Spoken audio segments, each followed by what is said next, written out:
Bonjour Ronnie, donc nous voici ensemble Jean-Michel, pour la Haftarah de Kedoshim. Alors elle dans le commence, livre de Yecheskel. livre de Yecheskel, oui.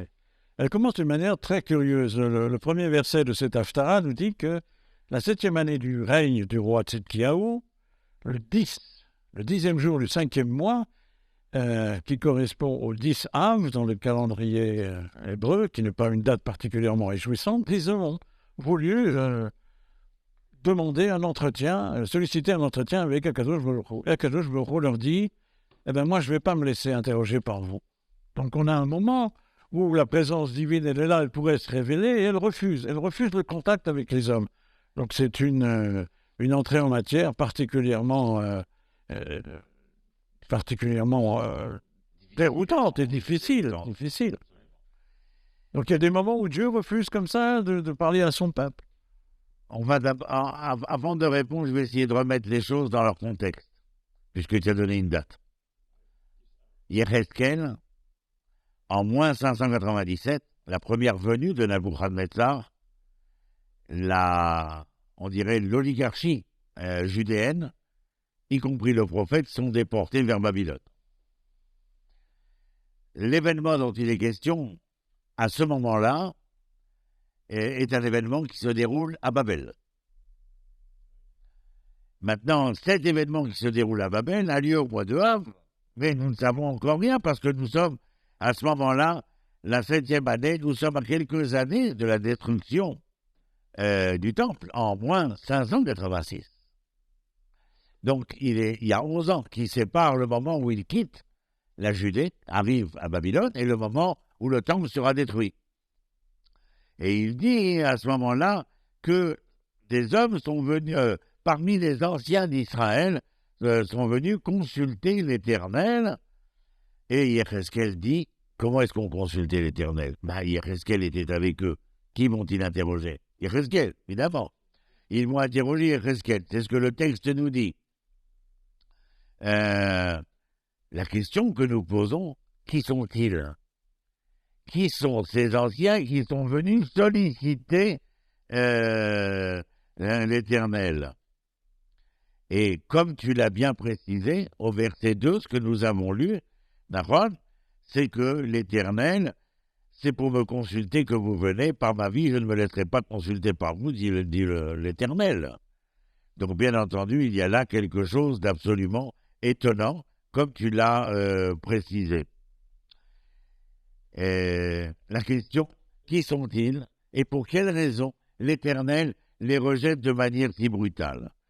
Dans le Midrash Rabbah, Shirachirim Rabbah, on vient et on nous dit que ces anciens n'étaient autres que les compagnons de Daniel, Hanania, Michaël et Azaria. Cet étrange épisode, d'ailleurs, pour nos téléspectateurs, si ça les intéresse, d'aller voir le livre d'un de mes maîtres, Zecher Tzadik Livracha, le professeur Rav André Neher, dans le livre L'exil de la parole, ils y trouveront de quoi améliorer leur connaissance à ce sujet. Mais donc, le texte nous dit dans le Midrash ici qu'il s'agirait de Hanania, Michaël et Azaria. Comme on sait, ce sont des futurs martyrs. Martyrs parce que Nabuchodonosor avait fait ériger une statue devant laquelle il demandait à ce que l'on se prosterne. Alors quand même, Akadosh Baruch Hu, il motive la raison pour laquelle il ne veut pas se laisser consulter. Il leur dit parce que moi, je vous ai donné une Torah extraordinaire, je vous ai fait rentrer dans un pays où coule le lait et le miel, mais comment vous êtes comportés, vous? Alors essayez de vous mettre en phase avec ma Torah, et à ce moment-là, on sera sur le même track, au même niveau. Et c'est là où la fonction du prophète, elle apparaît. La fonction du prophète, ce n'est pas d'annoncer l'avenir, c'est simplement de rappeler au peuple, s'il s'est éloigné, qu'il a intérêt à se remettre sur le rail. Absolument. Et parmi ces rails, il y en a un qui nous interpelle ici. Et ce rail est dans le livre de Daniel que je vais te citer. Vous serez jetés sans délai dans la fournaise ardente, leur dit le fameux Nabuchodonosor. Quel est donc le Dieu qui vous sauvera de mes mains? Et Hanania, Michaël et Azaria, avec toute la force de leur foi, auraient répondu: oui, certes, il est un Dieu, celui-là même qui est le nôtre, et que nous révérons, qui peut nous sauver. Il nous sauvera de la fournaise ardente et de ta main, ô roi. C'est dans Daniel, comme je l'ai dit, chapitre 3, verset 17. Ben dites donc, il y a quelque chose qui nous interroge, Michael, ici. Vous aimez répondre au roi qui est justement en train de vous prévenir que votre condamnation est sans appel, et vous lui dites on se moque bien de ta condamnation, l'Éternel nous sauvera. Pourquoi vous sauverait-il? Mais parce que, on l'entend bien, ici, quand ils sont venus voir Yéhezkel, c'est que nous sommes des hommes de foi. Et donc il devrait nous sauver. Maintenant, c'est moi qui vais te poser la question. Qu'est-ce que tu en penses de cette affirmation-là, qui est leur réponse à Nabuchodonosor? Que dis-tu? Eh bien, que ces 4 représentants du peuple juif, ils ont au cœur, dans leur cœur, ils ont la certitude que si Dieu est capable de punir, Dieu est également capable de se retenir, la sanction. Il fait planer la sanction sur le peuple. Mais on a un problème là, puisque tu as cité toi-même Yéhezkel, dans ce chapitre 20, qui vient et qui nous dit « Ils sont venus me voir ». Donc on met Daniel à l'intérieur, on comprend à travers le livre de Daniel ce qui s'est passé dans la rencontre entre Michaël, Azaria, entre les trois, Hanania, Michaël et Azaria avec Yéhezkel, et que nous avons d'une certaine manière ce dialogue qui a été prononcé, et que nous dit Yéhezkel. Ils sont venus me demander. Qu'est-ce qu'ils sont venus demander? Ils disent à Dieu, nous sommes des pécheurs, mais nous sommes quand même ton peuple. Donc aie pitié de nous par ce lien ontologique qui nous relie à toi. Pas qu'ils sont des pécheurs. Ils disent au contraire. Eux, ils disent qu'ils sont des gens qui sont emplis d'une foi inébranlable. Et d'une certaine manière, à mon humble avis, et je partage avec toi, bien entendu, ils sont venus dire à Yéhezkel, est-ce qu'on ne pourrait pas avoir une preuve écrite avant de répondre à Nabuchodonosor que les choses sont ainsi? Oui, mais je crois qu'il faut... Et là, tu comprends que Yéhezkel, il vient et dit, l'Éternel m'a dit, je ne vous reçois pas. Oui, mais il faut comprendre l'angoisse de ces expulsés. Okay. Je veux dire, c'est la première fois que ils n'imaginaient pas que le temple puisse être détruit. Ils n'imaginaient pas à nouveau qu'on puisse partir en Égypte. Donc ils sont pleins d'angoisse. Donc ce qu'ils demandent à Kadosh Baruch Hu, c'est où tu nous amènes? Quel est le sens de ce que nous vivons? Et ça, c'est très actuel. Ils refusent. Ouais. Ils refusent. Parce que qu'est-ce qu'ils leur demandent, à mon humble avis, qu'est-ce qu'ils leur demandent? Ils leur demandent ce que la Mishnah dira à propos de l'amour, Ava she'ena tluya bedavar. Un amour qui est indépendant. Je ne t'aime pas parce que je t'aime envers et envers et contre tout. Et d'une certaine manière, parce qu'il faut bien qu'on explique, ce refus de l'Éternel de répondre à leurs sollicitations. Comment est-ce que nous l'avons lu?